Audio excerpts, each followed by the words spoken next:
Senhor esteja convosco. Ele está no meio de nós. Proclamação do Evangelho de Jesus Cristo, segundo Lucas. Glória a vós, Senhor. Naquele tempo, um mestre da lei se levantou e, querendo pôr Jesus em dificuldade, perguntou: Mestre, que devo fazer para receber em herança a vida eterna? Jesus lhe disse: O que está escrito na lei? Como lês? Ele então respondeu: Amarás o Senhor teu Deus de todo o teu coração e com toda a tua alma, com toda a tua força e com toda a tua inteligência, e ao teu próximo como a ti mesmo. Jesus lhe disse: Tu respondeste corretamente, faze isso e viverás. Ele, porém, querendo justificar-se, disse a Jesus: E quem é o meu próximo? Jesus respondeu: Certo homem descia de Jerusalém para Jericó e caiu nas mãos de assaltantes. Estes arrancaram-lhe tudo, espancaram-no e foram-se embora, deixando-o quase morto. Por acaso, um sacerdote estava descendo por aquele caminho. Quando viu o homem, seguiu adiante pelo outro lado. O mesmo aconteceu com um levita. Chegou ao lugar, viu o homem e seguiu adiante pelo outro lado. Mas um samaritano que estava viajando chegou perto dele, viu e sentiu compaixão. Aproximou-se dele e fez curativos, derramando óleo e vinho nas feridas. Depois colocou o homem em seu próprio animal e levou-o a uma pensão onde cuidou dele. No dia seguinte, pegou 2 moedas de prata e entregou-as ao dono da pensão, recomendando: Toma conta dele. Quando eu voltar, vou pagar o que tiveres gasto a mais. E Jesus perguntou: Na tua opinião, qual dos 3 foi o próximo do homem que caiu nas mãos dos assaltantes? Ele respondeu: Aquele que usou de misericórdia para com ele. Então Jesus lhe disse: Vai e faze a mesma coisa. Palavra da salvação. Glória a vós, Senhor. Aleluia, aleluia, aleluia. No silêncio, rezemos, pedindo a Deus que nos dê o auxílio do Espírito Santo para nos fazer compreender essa palavra e sair dessa igreja plenamente transformados por toda a graça que essa palavra nos oferece, toda a salvação que essa palavra nos apresenta. Rezemos. Amém. Queridas irmãs e irmãos, a palavra de Deus hoje nos apresenta o tema central da nossa vida na fé. O centro mais importante da nossa vida de fé é a pergunta que essa palavra quer responder para nós: como cultivar nossa relação com Deus? Como ter um tipo de vida, de práticas, de costumes, de atitudes e gestos que garantam o nosso vínculo estreito e permanente com Deus aqui na terra e na eternidade. Essa é a centralidade da palavra. Isso é o centro da pergunta que a Bíblia responde. Se a gente não se ativer a isso, a nossa vida espiritual é um desperdício. A questão central é como cultivar minha vida e minha relação com Deus. Na primeira leitura do Deuteronômio, Deus fala para Moisés, fala ao povo dizendo: ouve a voz do Senhor teu Deus e observa todos os seus mandamentos, todos os seus preceitos. E essa palavra, esses mandamentos de Deus que você deve ouvir e observar, não estão longe de você não. Não estão lá no céu para que você possa dizer, quem vai lá buscar? Ou do outro lado do mar para que você possa arrumar desculpa dizendo, eu não tenho ninguém para ir lá do outro lado do mar buscar a palavra de Deus para mim, os preceitos de Deus, então eu não tenho como viver isso. Não, essa palavra de Deus, os preceitos de Deus, a voz de Deus estão na sua boca e no seu coração. Engraçado que a gente passa a semana inteira rezando esse texto para celebrar. E quando essa palavra estava sendo proclamada, eu me lembrei me veio à mente uma cena fortíssima.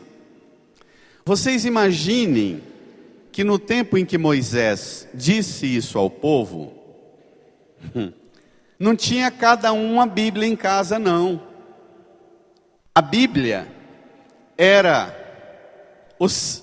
as 2 tábuas da lei, com os 10 mandamentos, e os 5 primeiros livros da Bíblia, dentro da Arca da Aliança, um caixote, que ficava no acampamento do povo. Então, quem quisesse ouvir a palavra de Deus, teria que viajar de onde quer que tivesse, para vir lá na reunião da comunidade, ficar por dentro que dia é que a comunidade vai reunir, ir lá na reunião, e na hora do encontro da comunidade, escutar a palavra de Deus. Imagina o que é que Deus não diria para nós através de Moisés hoje, que a gente tem a Bíblia em casa, que a gente tem rádio e televisão, que a gente tem um celular, que a gente pode baixar a Bíblia todinha, baixar as leituras diárias no celular e qualquer hora pegar as leituras. Se Deus falou através de Moisés que a palavra de Deus não está longe, não está lá no céu para que não tem ninguém para buscar, nem do outro lado, mas a palavra está bem em tua boca e em teu coração para que possas cumprir, imagina o que Deus não diz para nós hoje. Está entendendo? Para muitos de nós, a Bíblia virou um pé de coelho ou uma ferradura aberta lá dentro da nossa casa, caindo poeira. A gente nem lê, fica lá enfeitando. Bíblia não é para decorar a casa. Bíblia não é um adorno para enfeitar a casa.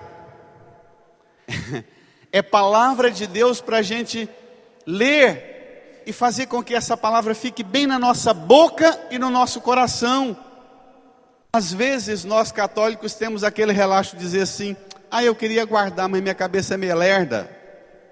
Lerda é uma sem vergonhice nossa, essa desculpa esfarrapada. Nós não ocupamos a nossa boca e o nosso coração para guardar a palavra de Deus nela, e guardamos na nossa boca e nosso coração um monte de porcaria. Por isso é que ela não está na boca e por isso que ela não está no coração. Nós guardamos tudo quanto é trem que não presta.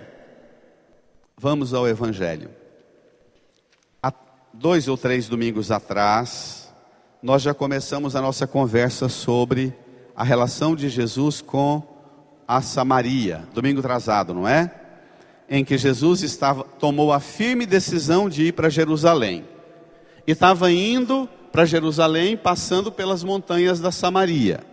Quando chegou perto do povoado dos samaritanos, os discípulos foram arrumar lugar para Jesus hospedar, pouso, e os samaritanos saiu com eles nas teias, expulsaram. E eu introduzi a nossa conversa sobre os samaritanos, que hoje a gente volta a ela. Vamos lá então, Evangelho de Lucas, capítulo 10, versículo 25 a 37. Naquele tempo, leia comigo, um mestre da lei se levantou e querendo pôr Jesus em dificuldade, perguntou, Mestre, que devo fazer para receber em herança a vida eterna? Para receber em herança o quê? A vida eterna. A vida eterna. Jesus está lá, pregando o amor, o perdão, a misericórdia. E um mestre da lei, que sabia a Bíblia de cor, estava na cabeça. O mestre da lei, para ser mestre da lei, como os fariseus, que muitas vezes em nossa mente se parece o mesmo grupo, mas são muito parecidos. O fariseu ensinava a lei e o mestre da lei fiscalizava a comunidade para ver se estava observando. Então eram tarefas um pouco distintas. O mestre da lei, para ser mestre da lei, não tinha que depender da Bíblia guardada lá no templo, ou na sinagoga, dentro da Arca da Aliança. O mestre da lei sabia a Bíblia de cor. Ele decorava 613 versículos na mente. E ele está lá escutando Jesus falando, bonito. E ele resolve pôr Jesus em dificuldade, dizendo: esse cara está ensinando umas coisas que não tem muito a ver com o que está na Bíblia. Tem muito católico que escuta os irmãos evangélicos tratarem eles assim, e os católicos ficam bambim, porque eles dizem: vocês estão falando coisa que não está na Bíblia. Do jeito que os mestres da lei faziam com Jesus. Tem um monte de católico fraquinho, recebendo essa abordagem dos irmãos evangélicos. O mestre da lei chama Jesus de mestre, não reconhece, porque ele quer pôr Jesus em dificuldade, ele quer ficar bem na fita diante de todo mundo, por isso elogia Jesus, e pergunta: o que devo fazer para receber em herança a vida eterna? Jesus, com a sabedoria eterna que ele é, diz ao mestre da lei, versículo 26, leia comigo. Jesus lhe disse: o que está escrito na lei? Como lês? Uai, rapaz, você não é mestre da lei, o que você lê lá? E ele, empolgado, responde, versículo 27. Então ele respondeu. Brada, igreja. Amarás o Senhor teu Deus de todo o teu coração e com toda a tua alma, com toda a tua força e com toda a tua inteligência, e ao teu próximo como a ti mesmo. As 4 colunas do amor a Deus, que está em Deuteronômio, no Êxodo, e praticamente no Antigo Testamento inteiro é repetido muitas vezes essa noção, a relação nossa com Deus, para ser uma relação verdadeira, ela tem que ter 4 colunas, como essas que a gente vê aqui à frente, essas 4 colunas. As 4 colunas são: do único amor, amar a Deus com o coração, é aquela primeira coluna lá. Significa amar a Deus com todas as dimensões afetivas da sua vida. Nenhum outro afeto, nenhum outro amor, nem amor a marido, a esposa, a pai, a mãe, a filhos, deve ser mais importante que esse amor. Lembra de Jesus falando isso muitas vezes.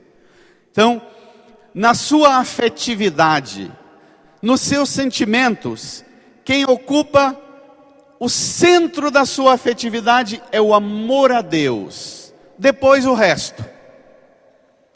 Por isso que uma pessoa, quando ama a Deus de todo o coração, para ela é a coisa mais fácil do mundo viver um casamento.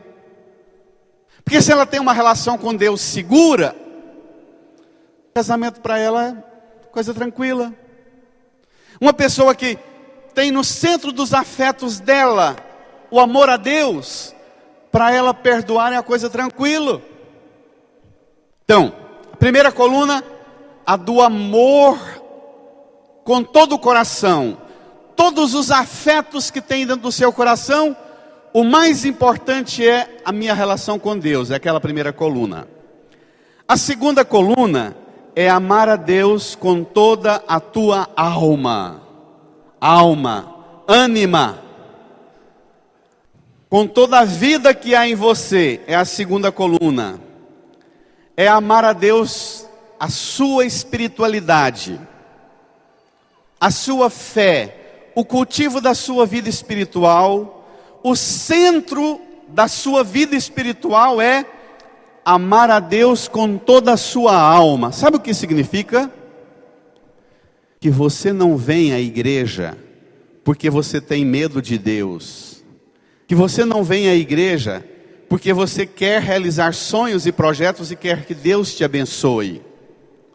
Que a sua vida de oração em casa, que a sua espiritualidade, que a sua vida, tudo que você faz na religião, na fé, tem como centro o amor da sua alma a Deus.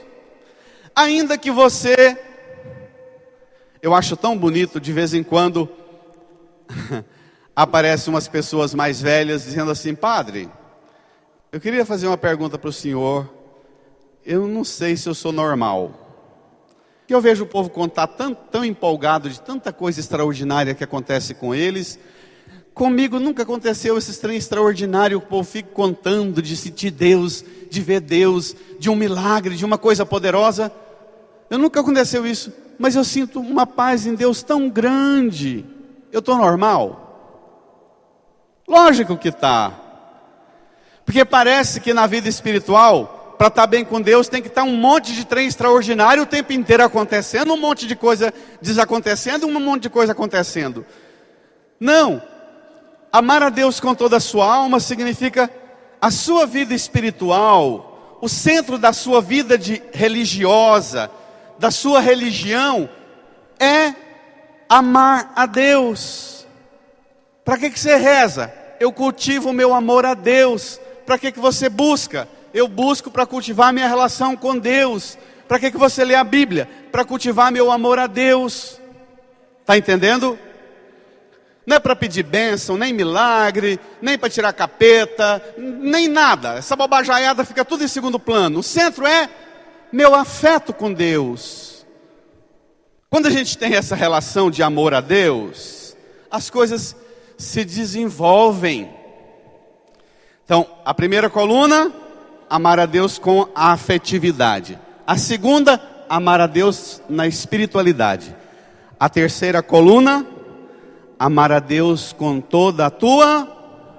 Epa, acorda. Com toda a tua... Terceira, amar a Deus com toda a tua força. Vocês já estão pulando, está pulando para a inteligência, ainda não. A terceira coluna, amar a Deus com toda a tua força. Isso aqui é a dimensão do corpo. Olha que coisa impressionante. A dimensão do afeto, a primeira. A dimensão da espiritualidade, a segunda. A dimensão que a gente chama na psicologia, a dimensão corpórea, o meu corpo. Aí está toda a dimensão da sacralidade do corpo como templo do Espírito Santo, o corpo como bênção. Entendeu? De cuidar do corpo, de zelar do corpo, da alimentação, do trabalho, do descanso, da sexualidade. Cuidar do corpo com reverência, com zelo e respeito, porque tudo no meu corpo, todas as fibras do meu corpo tem a ver com minha relação com Deus. Está entendendo? Nós cuidamos do nosso corpo e embelezamos o nosso corpo. Passamos um perfume, colocamos uma roupa bonita, porque reconhecemos o nosso corpo como lugar sagrado. Ou a gente faz isso para nossa autoestima levantar um pouco em troca dos elogios que a gente vai receber ao longo do dia. Está entendendo? Amar a Deus com toda a sua força significa tudo no seu corpo tem que falar de Deus. Tudo no seu corpo tem que te fazer pensar em Deus. Não se assuste com o que eu vou dizer. Até a dimensão sexual tem a ver com a sua relação com Deus. Nós perdemos isso, porque corpo para nós virou pornografia, virou erotismo. Corpo para nós, tem gente tão neurótica, que tem tanto medo do corpo e acha que o corpo é uma ameaça de pecado, que se ela toma banho e passa a mão no corpo, ela vai confessar: padre, passei a mão no meu corpo na hora de tomar banho. Tem gente tão neurótica e tão assombrado com a sexualidade que acha que o corpo virou uma ameaça. É desequilíbrio? Está ficando doido? Como é um desequilíbrio, tudo que tem no seu corpo toca e te eleva para a dimensão erótica e pornográfica. Também é um desequilíbrio. Está entendendo? Então, a afetividade, a espiritualidade, a corporeidade, parece um palavrão, mas é bom falar pelo menos uma vez. A dimensão corporal. E a quarta coluna qual é? Com toda a tua? Amar a Deus com toda a tua inteligência. A quarta coluna, a inteligência. A capacidade da gente conhecer as coisas, aprender as coisas, da gente memorizar as coisas, da gente saber as coisas. Minha cabeça, minha mente, minha memória se torna um depósito das coisas sagradas. Não é um depósito de fofoca, de defeito dos outros, de porcaria do mundo, de amargura. Minha mente, a minha inteligência, o que eu leio, o que eu estudo, eu gosto de boas conversas, eu gosto de conversar com gente que ajuda a gente a aprender, a crescer, a progredir, a desenvolver. Está entendendo? Então, a mente, o coração, a alma e o corpo inteiro. Não é bonito isso? Não fica nada em mim e em você fora da genuína relação com Deus. Você pode perguntar: credo, padre, mas quem é que alcança isso? E você olha para a cruz e diz com toda segurança: Jesus viveu isso perfeitamente. A mente dele só se ocupou com as coisas do Pai. O corpo dele só se ocupou com as coisas de Deus. A alma dele só se ocupou com as coisas de Deus. Não foi? O coração dele só se ocupou com as coisas de Deus. E ele ainda disse que quem não renunciar a si mesmo e não tomar sua cruz cada dia e segui-lo, não vai nunca ser discípulo e discípulo dele. Entendeu?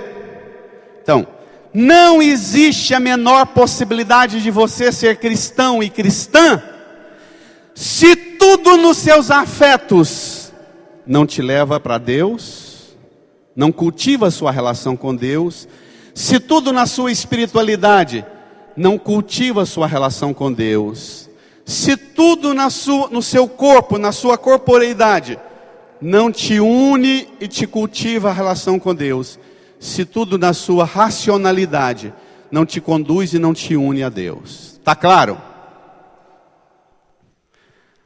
Deixa eu falar uma coisa meio bruta. Para muitos de nós aqui, a gente até reza. A espiritualidade, a gente acha que ama demais a Deus porque reza. Mas o coração ama só porcaria. O corpo vive só para o que não presta. E a cabeça está contaminada de informação que não vale nada.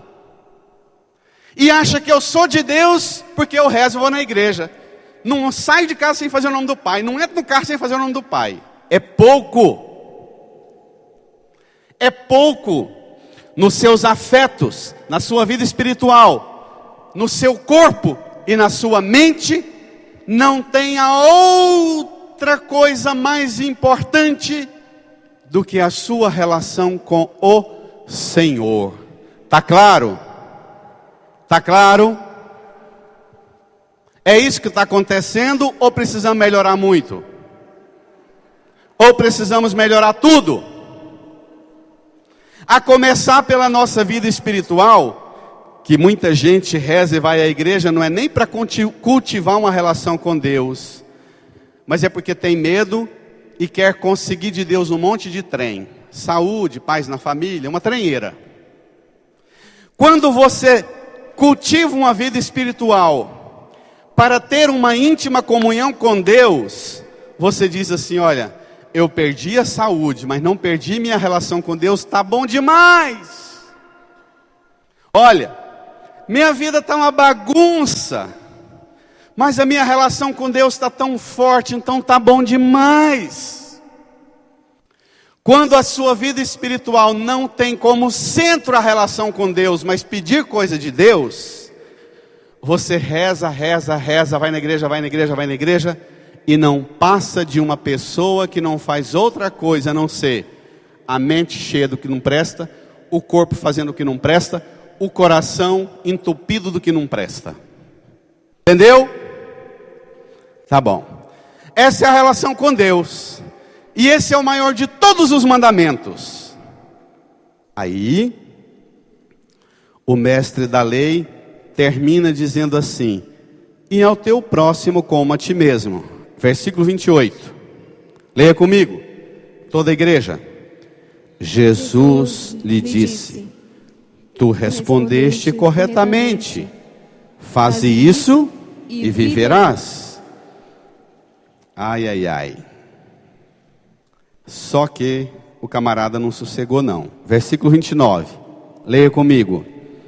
Ele, porém, querendo justificar-se, disse a Jesus: e quem é o meu próximo? Claro.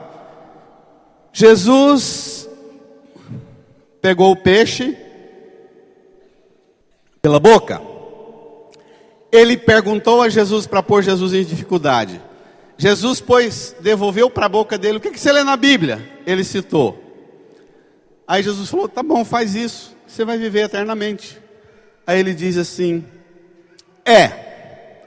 esse negócio de quem é Deus, isso é tranquilo. Mas quem é o meu próximo? E realmente esse é um tema que não é fácil. Quem é? Amar ao próximo como a ti mesmo é a sentença do Antigo Testamento. Nós vimos no tempo da Páscoa que Jesus deu um mandamento maior do que esse. Mais do que amar ao próximo como a si mesmo, nós devemos amar ao próximo. Nós devemos amar ao próximo não como a si mesmo, mas amar ao próximo como Jesus nos amou. Então, essa mudança nós já fizemos no tempo da Páscoa em várias pregações, não foi? Então, mas a questão é, amar ao próximo, quem é o próximo? Tem gente que fala assim: padre, eu não ajudo ninguém não, porque lá na minha casa já tem tanto problema, o meu próximo é meu pai e minha mãe, eu cuido deles, tá certo? Eu falo mais ou menos, porque tem que cuidar do pai e da mãe naturalmente, mas viver só fechado no mundinho da sua casa é muito pouco.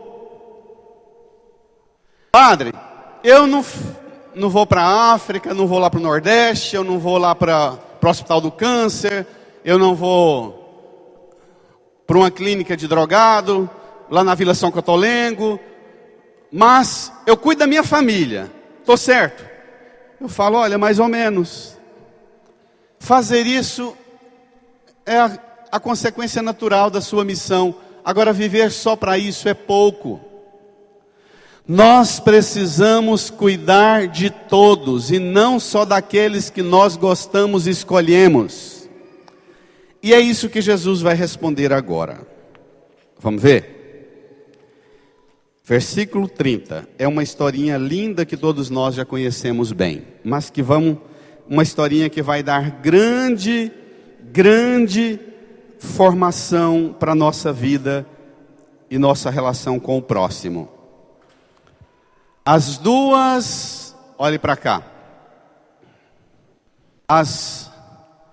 os dois braços, um braço é levado para Deus e outro braço estendido ao irmão. Sempre assim, sempre essa medida. O ditado que o povo antigo dizia: se recebe com a mão direita e dá com a mão esquerda. Uma mão você recebeu de Deus para ganhar, a outra mão você recebeu de Deus para doar. E é isso que Jesus vai contar. Vamos ver? Versículo 30. Vamos ler a historinha toda e depois a gente tira dela as lições. Jesus respondeu: certo homem descia de Jerusalém para Jericó e caiu nas mãos de assaltantes.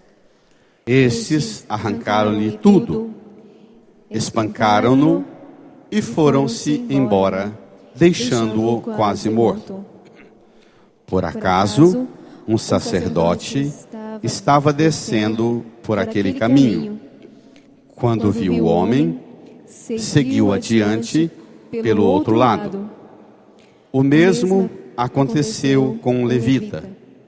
Chegou ao lugar, viu o homem e seguiu adiante pelo outro lado, para lá.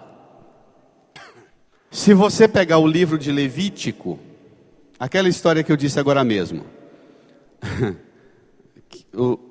a relação que os nossos irmãos evangélicos têm com a Bíblia, uma relação pela metade. Eles não entendem a Bíblia como um todo, só tira da Bíblia o que quer. Se você pegar o livro do Levítico, o livro dos Números, o livro do Deuteronômio, esse sacerdote e o levita que vão ao templo, passa lá o sábado inteiro prestando culto a Deus, fazendo os serviços do altar. O sacerdote cuidava das coisas do altar. O levita era membro da equipe de canto do Ministério de Música do templo, o coro dos levitas. Louva a Deus o sábado inteiro. Depois eles estão voltando do templo e na beira do caminho encontra um homem que tinha sido pego pelos ladrões, que roubaram, arrancaram tudo dele, espancaram e deixaram o homem quase morto.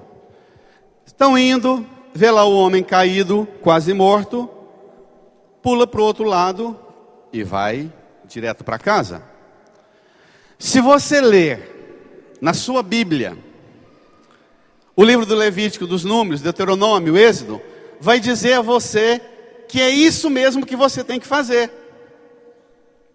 O sacerdote que fazia isso, e o levita que fazia isso, eles faziam isso cumprindo a Bíblia.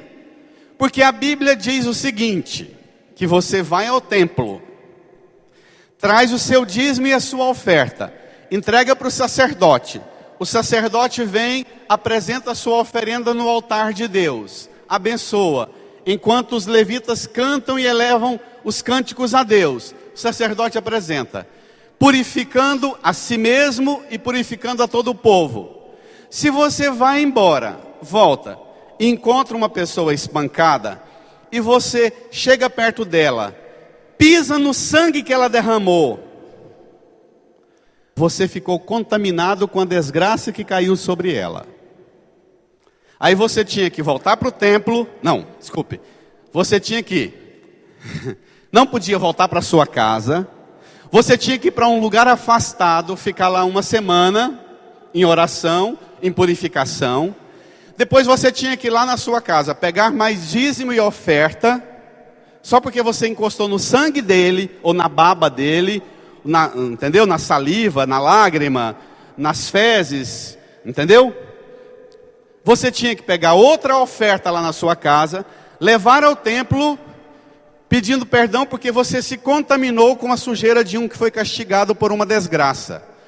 Porque o Antigo Testamento entendia que uma tragédia dessa acontecia com quem Deus castigou. Entendeu?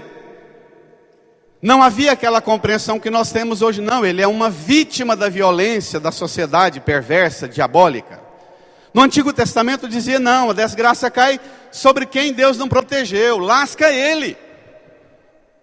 Na melhor, Levítico e Número ainda diria assim, olha, passa lá na casa de um parente dele e conta que ele está lá quebrado na beira do caminho, mas não encosta nele, para você não se contaminar. Entendeu? Então, quando Jesus conta essa história para o mestre da lei, ele sabia a Bíblia de cor. Ele deve ter escutado Jesus falar que o sacerdote chegou perto, o homem estava caído, pulou para outro caminho. O levita veio, passou lá perto, pulou para outro caminho. O mestre da lei deve ter dito assim: normal, está na Bíblia, tem que fazer isso mesmo. Entendido? A novidade é que Jesus é a palavra viva de Deus e Jesus pode fazer diferente o que Ele quiser, porque Ele não é uma letra escrita num livro, Ele é a palavra viva. E o que Ele vai contar agora vai provocar um nojo no estômago do mestre da lei. Vamos ver? Versículo 33. Leia comigo.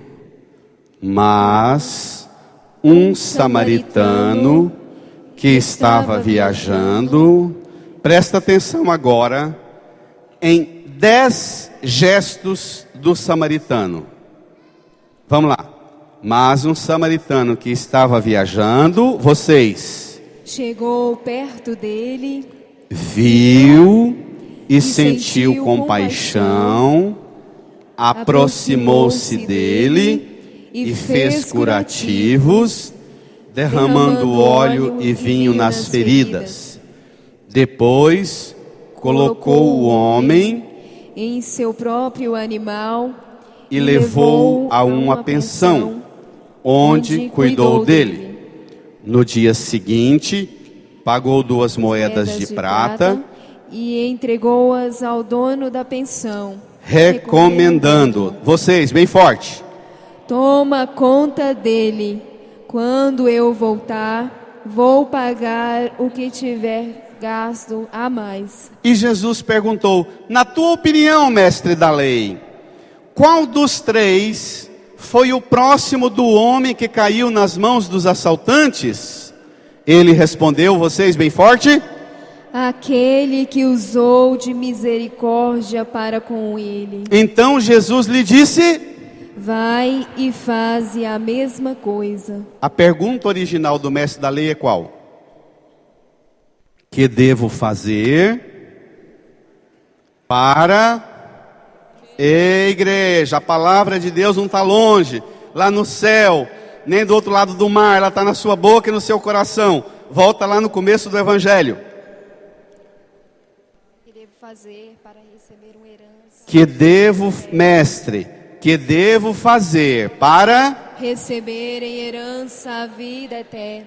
Amar a Deus sobre todas as coisas e ao próximo como a mim mesmo, como a ti mesmo. Aí ele pergunta a Jesus, mas quem é meu próximo?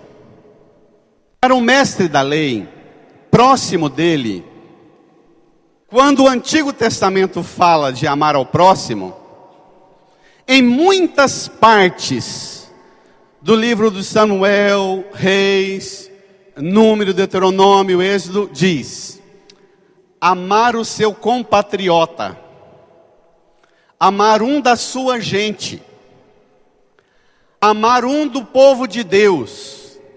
O conceito de próximo que o Antigo Testamento tem é amar um membro da minha religião e que frequenta os mesmos cultos e ritos que eu. Entendido? Esse é que é o ponto mais ignorante e difícil que tem para Jesus corrigir no povo que estudava o Antigo Testamento. Porque para eles próximo, ajudar o meu próximo significa ajudar um da religião judaica. Um que frequentava o templo de Jerusalém, um que pagava o dízimo e dava a oferta. Próximo é um da minha religião. Quem é o meu próximo? Responde Jesus. Quem é o nosso próximo hoje? Como é que nós vamos amar o nosso próximo hoje? No dia da festa da nossa padroeira, dia 24 de maio, nós colocamos essa imagem em cima do carro do Corpo de Bombeiros e fizemos umas 2 horas de carreata pela cidade e passamos em vários bairros. E eu observava uma coisa que me tocou muito. Você passa em Senador Canedo, você não enxerga, mesmo nos bairros mais lascados, você não enxerga andando na rua, de carro ou a pé, você não enxerga a miséria e o sofrimento, como no passado se enxergava. Porque hoje, o asfalto, a calçada, o muro, a grade, esconde tudo lá dentro. Hoje é muito mais difícil da gente identificar quem é que precisa da minha ajuda em Senador Canedo do que há 20 anos atrás. Vocês que moram aqui mais tempo sabem disso melhor do que eu, não é? A gente não consegue discernir quem é, afinal de contas, que precisa. Tem 4 semanas que eu entreguei 39 endereços de pessoas que vêm aqui na secretaria pedir ajuda. Aí tem vários irmãos na comunidade que se ofereceram para ajudar no trabalho de visita aos necessitados. E eu sempre peço assim, cadê o João, mas a esposa dele? Está aqui, os dois aqui, visitaram várias famílias. Pode sentar. Só como exemplo, mas tem outros que visitando junto com eles. As pessoas vêm aqui, pedem ajuda, uma cesta básica. Eu digo para as secretárias, não dê ajuda aqui. Se a pessoa está necessitada, é um direito dela que nós, a igreja, iremos lá na casa dela. Vamos ver o sofrimento dela. Vamos enxergar a situação que ela está vivendo. Vamos tomar consciência de verdade de qual é. Nós não somos uma igreja fechada e que dá as coisas para a pessoa. Eu acho sempre muito humilhante ver uma mãe de família, uma idosa, sair com uma cesta básica pesada nos ombros. Nós é que vamos cuidar. Mas a surpresa nossa, presta atenção, do problema, o quanto o problema está mais grave hoje. Quem é o próximo nosso hoje aqui na paróquia Nossa Senhora Auxiliadora? A começar por aqueles que vêm aqui gritar socorro. De cada 10 famílias que pedem, você visitou 6, João? 6, 2? Eles visitaram 6 famílias. 6. Das 6 famílias que eles visitaram, ele diz que uma precisa e outra mais ou menos. Chega na casa e pelo padrão de vida, pelo tipo de coisa que tem lá dentro, pela dispensa, pela comida, pelo carro, pasmem. Uma das pessoas que foi visitar, 3 dos endereços deixados aqui na secretaria, sabe onde era? Condomínio fechado. Eu não estou falando do Residencial São Francisco aqui embaixo, não. São Francisco? Residencial São Francisco? Aqui embaixo, não. Que mora um povo lascado, sofrido. Condomínio fechado, você chega lá, aquela burocracia danada na portaria, chega lá na casa, a casa tem tudo quanto é bagulho de primeira padrão. Então, minha gente, qual é a conclusão que a gente deve tirar? Que o povo ficou picareta, sem vergonha, não vale nada e não precisa? O povo não necessita de cesta básica, embora peça cesta básica. Mas o povo precisa da nossa presença, dando-lhes algo muito mais do que uma cesta básica. E aqui está a coisa mais difícil para nós hoje. Nós nos habituamos a dar trem para quem não precisa. Nós nos habituamos a fazer campanha na igreja toda.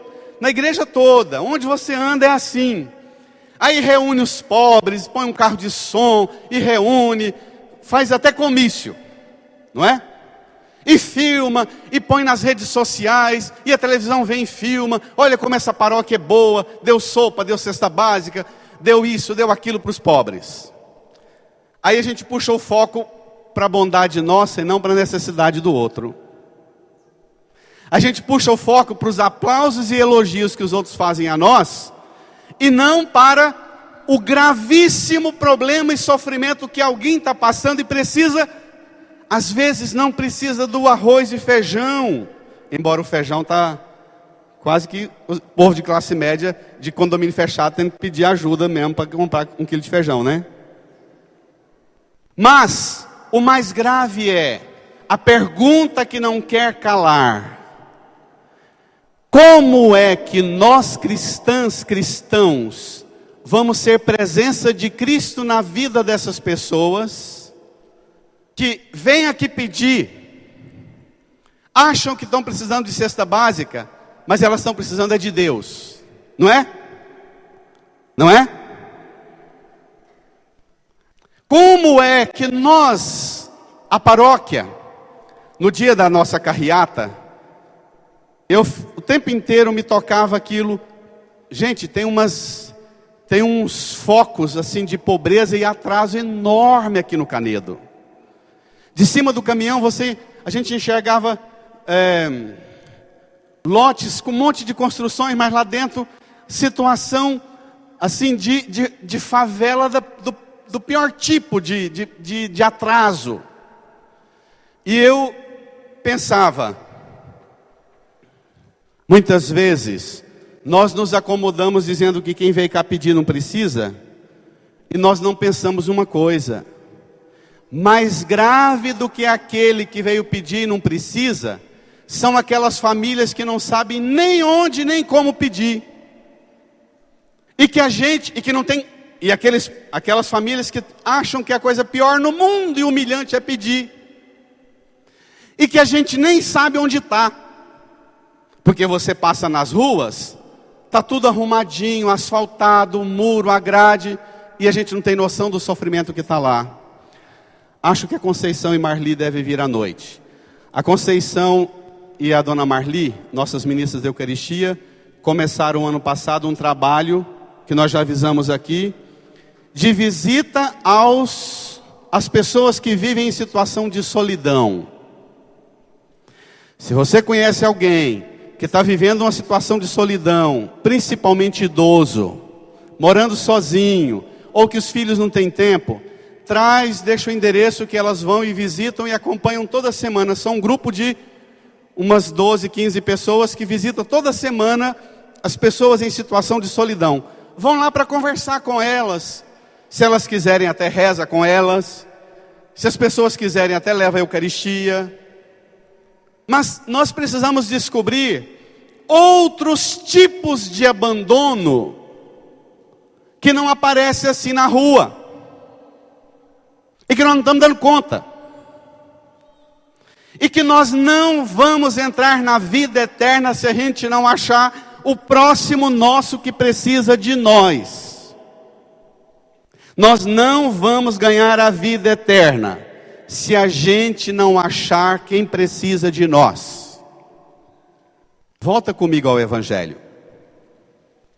Versículo 33. Volte lá. Nós estamos meditando sobre a nossa relação com Deus e a nossa relação com o próximo para entrar na vida eterna. É essa a pergunta, não é? Então, Padre, o que é que eu devo fazer para ajudar quem precisa? Jesus te dá a receita, falando do bom samaritano, que os judeus, o mestre da lei, considerava, eu falei há 2 domingos, que a Bíblia considera os samaritanos como o pior tipo de gente, porque é um tipo de seita dentro da religião judaica. Vamos ver? Olha só, acompanhe comigo 10 mandamentos, 10 leis, 10 regras para você cuidar do próximo que precisa de você. Pode ser que ele esteja na sua casa. Pode ser que seja alguém que esteja na sua família, sem dúvida, que foi pego pelo assaltante, foi pego pela droga, foi pego pelo pecado, foi caído e desmoralizado porque caiu no erro feio. Mas nós precisamos descobrir e agir. Versículo 33. Mas um samaritano que estava viajando. Primeira regra, chegou perto. Você precisa chegar perto de quem sofre. Segunda regra, viu. Você precisa ver quem precisa de você. Você tem que olhar nos olhos. Você tem que enxergar quem precisa de você. Não basta doar a esmola para a igreja, para que a igreja vá lá e dê a cesta básica, não. Você precisa ver. Nós na paróquia precisamos fazer com que aqueles que venham e precisam de nós, sejam vistos por nós. Nós temos que ver. Terceira regra, olha que coisa impressionante. Sentiu compaixão. Você precisa sentir compaixão por quem sofre. E sentir compaixão não é ficar assistindo televisão, vendo aquelas matérias de desgraça e chorando e ficando deprimido e tão triste porque o mundo está uma tragédia. Desliga o diabo da televisão e vai ver quem está sofrendo, não na televisão, mas ao vivo. Lágrima de quem está sentado no sofá não é lágrima de compaixão. Quarta regra, versículo 34. Aproximou-se dele. Você precisa aproximar-se. Chegar perto não basta, tem que ainda dar uns passos. Aquele homem que estava caído, teve alguém que chegou perto que não teve medo de se contaminar. Chegou perto, aproximou-se. Quarta regra. A quinta regra, leia comigo. Fez curativos, leia. Derramando óleo e vinho nas feridas. Olha, eu anotei aqui que eu tenho certeza que vai mexer com o coração de muita gente. Sabe o que significa derramar óleo e vinho na ferida? O óleo é símbolo da autoridade, da unção, do crisma. O vinho é símbolo da alegria. E para o povo antigo, o óleo, a pele espancada, ela incha. Você passa o óleo, as médicas estão ali, mas o médico, e o óleo laceia a pele e alivia aquela tensão do músculo da pele sendo pressionada pelo inchaço. Então o óleo da autoridade alivia a dor. O vinho é símbolo da alegria. Fazer curativo derramando a sua autoridade, derramando a sua alegria em quem sofre, minha gente. Derramando a sua autoridade na ferida. Às vezes você convive com quem foi ferido por uma desgraça, por um sofrimento ou por um pecado, e você fica o tempo inteiro cutucando a pessoa dizendo: mas você fez isso, mas você fez isso, mas você fez isso, mas você fez isso, mas você fez isso. A ferida de quem está ferido perto de você não é para você toda hora pegar uma lasquinha de capim, cutucar a ferida e falar: desgraçado, você fez isso. Olha o tanto que eu te amo, olha o que você fez. Não, na ferida, você derrama o óleo da sua autoridade. Seu orgulho é derramado sobre aquela ferida. Sua alegria é derramada sobre aquela ferida. E dito: olha, porque eu te amo, eu cuido de você. Está entendendo? Ai, meu Deus, que tensão falar disso. Continua comigo. Sexta atitude que nós precisamos ter. Continua comigo. Depois colocou o homem em seu próprio animal. O que significa isso? Jesus colocou a cruz nos ombros. Jesus colocou a ovelha perdida nos ombros. Jesus colocou seu corpo como o de um animal para carregar a nós machucados e espancados pelo pecado. Entendeu? Você precisa colocar o seu animal, os seus recursos materiais, o seu carro, sua moto, sua bicicleta, sua carroça. Você precisa colocar seus recursos materiais a serviço de quem precisa. Esse é o sexto mandamento. Sétimo mandamento, continua a leitura. levou a uma pensão. Você precisa tirar a pessoa que está caída e machucada do lugar de abandono e exclusão, carregá-la para um outro ambiente.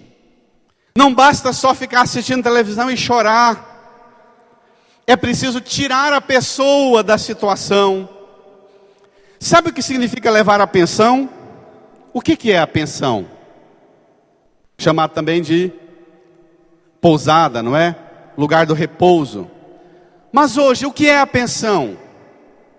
A igreja é a pensão para onde você leva os que estão feridos e machucados. Não para o padre ficar toda hora cutucando e falando: você pecou, você errou. Mas para curar. Olha só o que vem. Levou a pensão. Depois, onde cuidou dele. A igreja é a pensão onde nós cuidamos dos que estão machucados, quebrados e feridos. Está claro? Continua comigo. Então, desculpe. 6º mandamento, colocar no animal, no próprio animal. 7º, levar a pensão. 8º mandamento, cuidar dele, reabilitar, fazer fisioterapia, recuperar a força.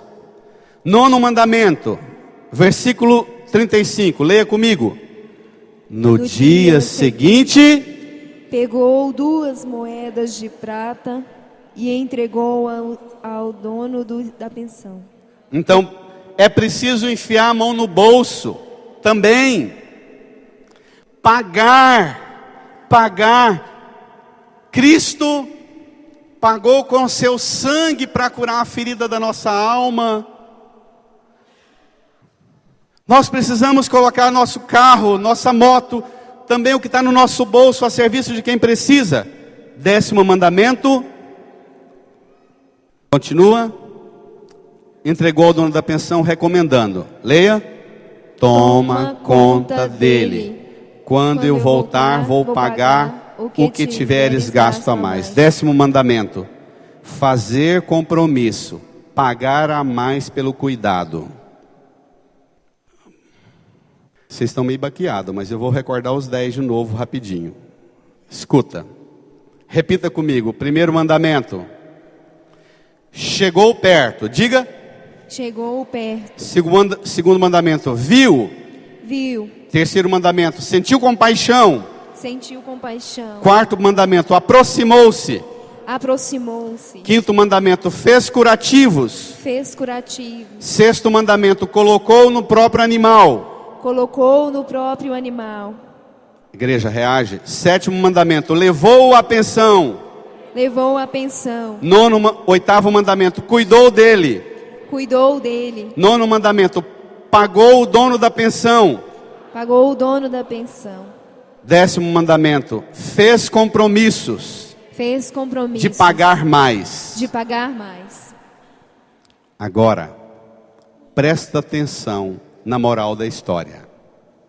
Sobe o seu olhar lá no final da 2ª leitura. Dessa coluna aí. Pega lá comigo. Você não arreia não, porque o trem vai ficar bom agora. Reage. Versículo 17. Aí na mesma página do Evangelho. Falando de Cristo. Ele existe antes de todas as coisas. E todas as coisas têm nele a sua consistência. Versículo 18. Cristo é a cabeça do corpo, isto é, a igreja.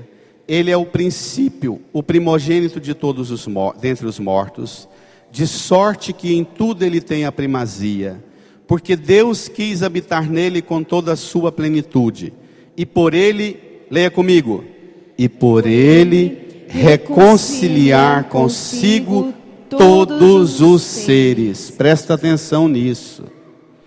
Cristo quer reconciliar todos os seres. Leia. Os que estão na terra e no céu, realizando a paz pelo sangue da sua cruz. Olha aqui para a cruz. O preço que Jesus pagou a pensão, pagou para a igreja cuidar de cada um machucado e ferido. Jesus pagou a igreja com o sangue dele. Entendido? A igreja não pode ser um lugar de arrecadação de dízimo e de oferta, de doações e doações. A igreja tem que ser o lugar, a pensão onde Cristo pagou, para que haja cura, para que haja cuidado, para que haja reabilitação de cada pessoa machucada e ferida na vida. Está claro? O dízimo, a oferta, as doações que a gente faz com amor, para cuidar e manter a igreja, não é para ganhar em troca nada. É para cuidar porque a gente gosta da igreja e quer cuidar. Mas a igreja não pode ser um balcão de um monte de gente credenciada. A igreja tem que ser a casa da reabilitação. E você veio aqui hoje porque Cristo trouxe você aqui para te reabilitar. Você acredita nisso? Acredita mesmo? Vocês estão tão arriados, igual o homem caído na beira do caminho, que não está dando conta nem de responder. Vocês acreditam nisso? Sim. Levanta a sua mão direita. Você acredita nisso?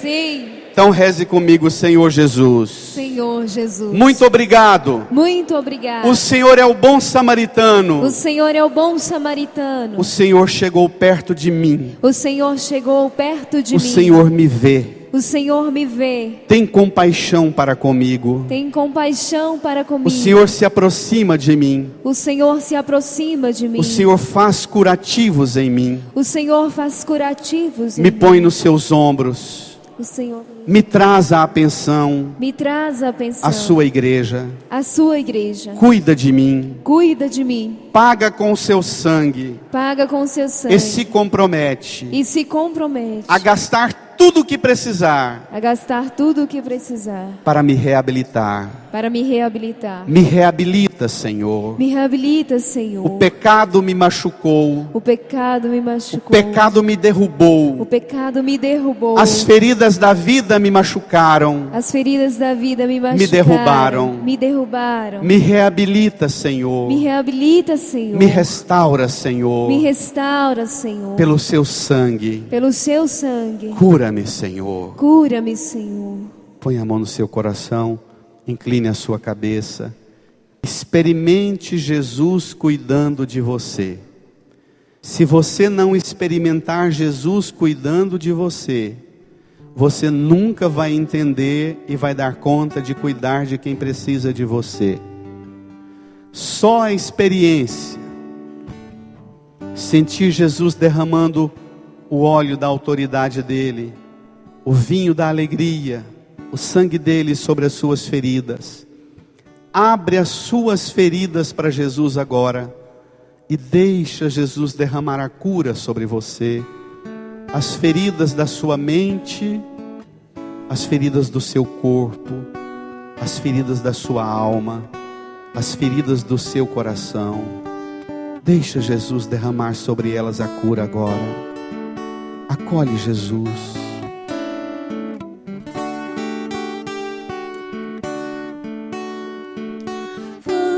Jesus passear na minha vida.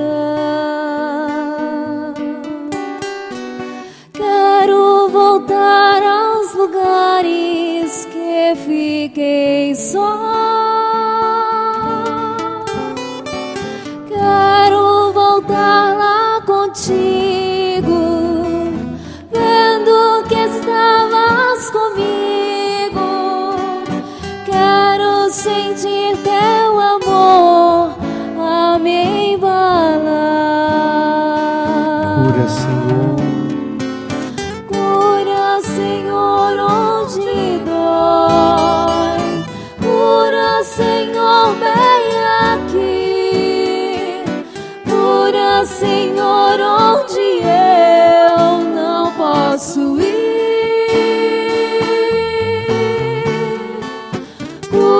Senhor, onde dói. Cura, Senhor, bem aqui. Cura, Senhor, onde eu não posso ir. Quando a lembrança me faz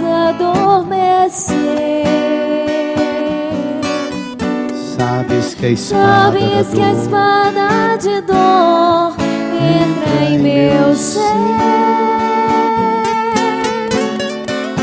Tu me carrega nos braços, leva-me com teu abraço. Sinto minha alma chorar junto de ti. Vamos cantar, igreja? Peça a cura ao Senhor.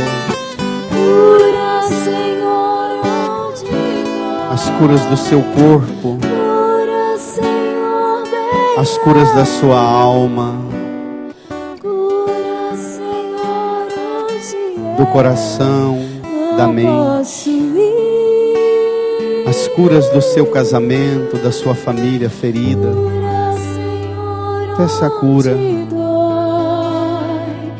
Cura, Senhor, bem aqui. Cura, Senhor, onde eu não posso ir. Fique de pé, o refrão, cura Senhor, onde dói. Estenda as mãos para a cruz e canta. Cura Senhor, onde dói. Canta, igreja. Cura, Senhor, bem aqui. Cura as nossas feridas, Senhor. Cura, Senhor, onde eu não posso ir. O Senhor é o bom samaritano que vem ao nosso encontro. Cura-nos, Senhor. Cura, Senhor, onde dói. Cura, Senhor. Vem aqui. Cura, Senhor. Cura, Senhor, onde eu não posso ir. Erga suas mãos e diga comigo, Senhor Jesus. Senhor Jesus, Hoje eu experimento toda cura que o Senhor realiza em mim. E eu vou sair daqui e vou ser um bom samaritano na vida de quem precisa de mim. Obrigado, Senhor, por me curar e fazer de mim um instrumento de cura para quem precisa de mim. Amém.